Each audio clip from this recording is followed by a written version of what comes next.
Good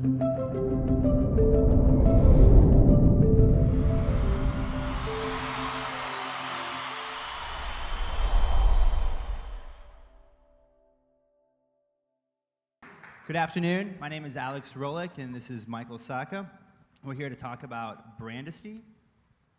See this thing clicking? There we go. So Brandisty is secure, reliable brand storage and distribution.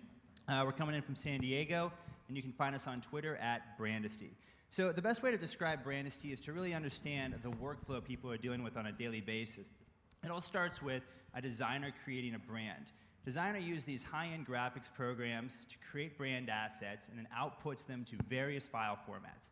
Once they're done doing that, they package them up into a zip file and pass it to a brand owner.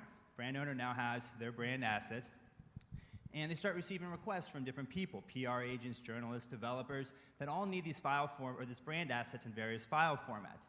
They're sitting here going, I have a zip file, what do I do now?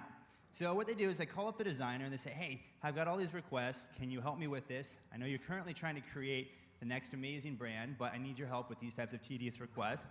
Designer has to stop their workflow, handle these requests, send them back to the brand owner, and brand owner then sends them out to everybody.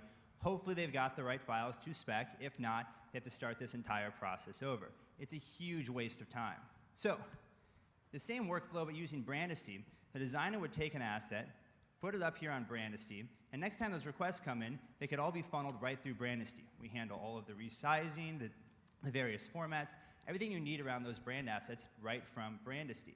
So there's no longer the back and forth, time-consuming process trying to get these assets. So where are we going?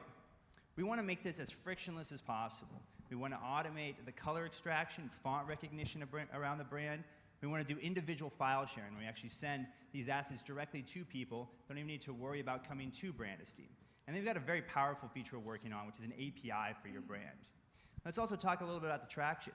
We're actually in revenue. We've been selling the product, taking credit cards over the phone since our beta launch, and we've actually working on a 7,000 brand deal.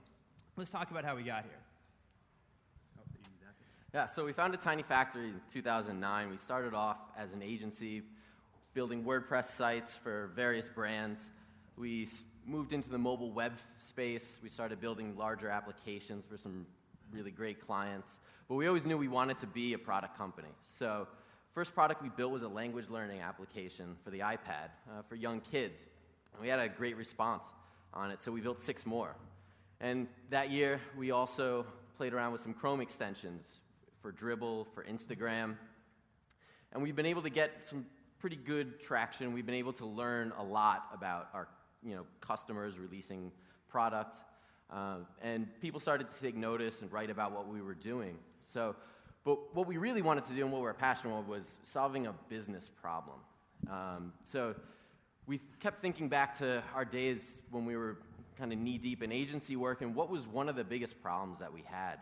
And we kept coming back to this brand storage and how do we get the right assets from our customers. So we had an opportunity to present at ValioCon, which is a design conference in San Diego. So we prototyped the idea and brought it to them. And the response was awesome. We signed up half the room before we left. And so we knew there was a need on the design side, and we wanted to find out if there was a need on the business owner side. So we signed up for Tech Cocktail San Diego and started talking to the local startups and business owners there, and we found that people understood this problem. They were hitting it, and they were excited for a solution. So in between San Diego and here in Las Vegas today, we've been onboarding customers manually and really talking to them, getting on Skype, and finding out what their needs are for this product and iterating our product to meet it. And so why are we the right team for the job? We've been an agency. We understand the pain. We understand the problem. And we've been able to bring products to market so far. So we're ready to take any of your questions.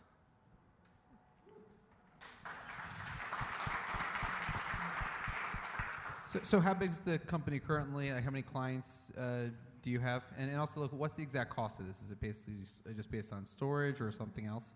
So it's go on. So it's based on per brand is how we're charging. So we have an entry level package that starts at $9 a month for your average company. And so company itself, what was your first question? I'm sorry. So how many clients did you say you have currently? So currently we have 2, and we're rolling out of our clients in the end of November. 2 clients is how many brands? Oh, I'm sorry, on Brandisty, or as an agency. Sorry, so we have 3 clients on Brandisty currently. Yeah. We literally just started selling the product about 2 weeks ago going into it. So we've been iterating on the product, onboarding customers. We just started converting them 2 weeks ago. Oh, so just 2 weeks ago. So what's your week-over-week growth rate? No, I'm just kidding. Week over week. And we It's actually looking don't have it great open. now, Yeah. actually, week over week. Yeah. So you guys are selling this to agencies. That's the plan? So actually, we've seen it cross over in multiple places. We've seen agencies, brand owners, and then we've also seen freelancers who want to do this as well, sell it as a white label product. So we've seen actually multiple crossovers. Even on the enterprise side, we've got lots of brands that are interested in how do we handle hundreds of brands internally. So this problem's been around a long time. There are a lot of companies that have tackled the problem in similar ways. Kind of a lot of solutions that deliver the same type of need. What do you guys think you're doing differently apart from them? Yeah, I think that's a great question. So when we've looked around, we see that the majority of the time people kind of end up in this digital asset management solution where it's just a place to dump lots of files. And so they start saying, hey, these are the photos that we took from some random product shoot. And these all just kind of get overwhelming with all of the assets that get dumped into the solutions. It really doesn't solve their problem. We're developing an API around the brand. So we want to put a place where you can have your brand assets and you can have it integrated into multiple locations. So you can update things in one spot and it updates everywhere.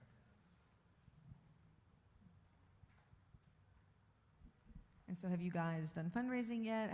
This is all out of your agency income, or what's the profile there? Completely bootstrapped at this point. Yeah. And are you raising money, or you're going to bootstrap for a while longer? I think we're going to bootstrap for a little while longer. I think we'll know the point when I think we want to go in towards raising capital. What's the story you would tell to raise money? Like, what's the story you want to get to? Okay, well, that's an interesting question. I think that the reason why... It's an important question. Yeah, no, I think the reason why we built this is because we hit this problem so many times. I mean, as an agency, I remember going to production on an application. We were working with a brand. We spent so much time going through, building this application, and then at the end, we skinned the thing with an entire shade of red. We went into production with it, and after the thing had been released, the client called us up and says, hey, the shade of red is off. So I got to go back there and I got to reskin the entire application. Just a waste of my time, waste of their time. It's a waste of going into production with it. And I was like, why did we get there? Like, how did we end up? I asked for the assets in the beginning. I got a JPEG, color picked the whole thing. And so we hit these problems multiple times over. We actually had a client one time who, we've actually produced a brand for them. And they come back to us every 6 weeks asking for their brand assets. One time they said, I wish there was a solution for this. And we're like, well, we're actually building it right now. So we've hit this problem so many times over, and it was like, I think that's the story, is that we don't want to hit it anymore, so we'll solve it. Is there a mobile element to what you guys are doing that's kind of differentiates a little bit? Or, I mean, you mentioned kind of that ability to distribute. Have you done anything in that area? So yeah, we've actually done a lot of mobile applications. We don't have a mobile component to this product quite yet, but I think the interesting part of it is that by having a Brandisty brand space, you actually do get to take your brand and it becomes mobile at that point. Oftentimes, when somebody asks for your brand assets, if you have to get them on your computer, but you're out and about, you have to tell them to wait until you get back. And so now this, I guess, gives you the opportunity. You can just give them a link. They can go grab whatever they want, and they're on their way. So it does actually take you mobile.